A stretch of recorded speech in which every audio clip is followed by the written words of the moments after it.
Amis des bulles, bonjour. Je vais vous présenter mes 3 albums coup de cœur pour ce numéro 4 d'un, 2, 3 BD. Allez, c'est parti. Le premier album, No Direction d'Emmanuel Monod, paru chez Sarbacane. Vous avez vu, j'ai Nestor derrière moi, parce qu'on connaît Emmanuel sur les adaptations du personnage créé par Tardy. Là, âme sensible s'abstenir. L'auteur nous entraîne sur la fuite et les errements de 2 jeunes tueurs en série. Jeb, plutôt habitué à jouer du couteau, et Bess, sa copine, qui elle serait plutôt portée sur les armes à feu. L'album est découpé en 20 chapitres de 8 pages, un petit peu à la manière d'un comics, ce qui lui donne un rythme assez rapide et assez vif. L'auteur introduit toute une série de personnages, une jeune femme avec ses 2 enfants, un pasteur pédophile, et puis bien sûr les flics, qui vont courir après les 2 meurtriers.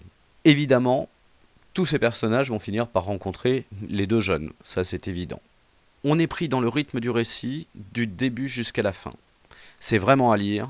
No Direction, Emmanuel Monod, chez Sarbacane. Deuxième album, La fin du monde en trinquant. Ça s'est sorti il y a quelques semaines chez Casterman par Jean-Paul Krasinski. Avec un titre comme ça, on aurait pu imaginer se fendre la poire. C'est pas tout à fait le cas. L'auteur utilise la fable animalière pour nous livrer un récit certes drôle et décalé, mais également grinçant et cynique. Il crée un duo comique. Un cochon savant et son secrétaire canin, bête comme ses pieds. Les 2 sont envoyés par la Grande Catherine, puisque ça se passe au siècle des Lumières en Russie, au fin fond de la Sibérie, pour aller annoncer la fin du monde à des tribus de brigands. Sexe, violence, désillusion, trahison sont au rendez-vous de cette histoire. À la fin, on a bien envie d'aller boire un coup. La fin du monde en trinquant, c'est chez Casterman, par Jean-Paul Krasinski. Le dernier album est un album jeunesse. C'est Les Crocs, tome 2, édition de La Gouttière par Léa Mazet. Le tome 1 avait déjà été primé l'an dernier comme meilleur album jeunesse par le prix de l'Association des critiques et journalistes de bande dessinée, l'ACBD.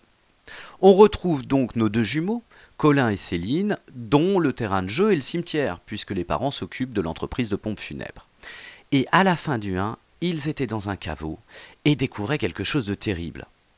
On retrouve au début du 2 nos 2 enfants devant cette scène macabre, une scène de meurtre.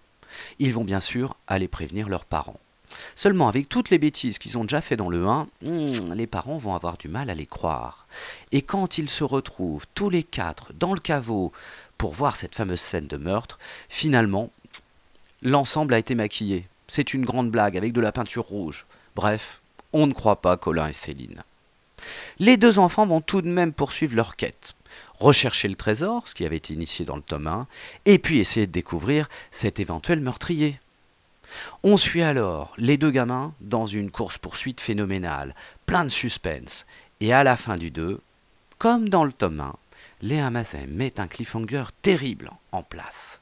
On attend avec impatience le tome 3 pour le dénouement de l'histoire. Allez, c'est terminé pour cette semaine.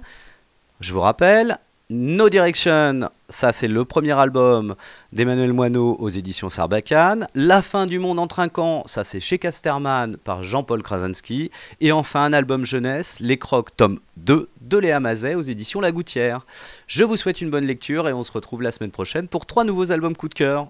Allez, ciao, bye bye!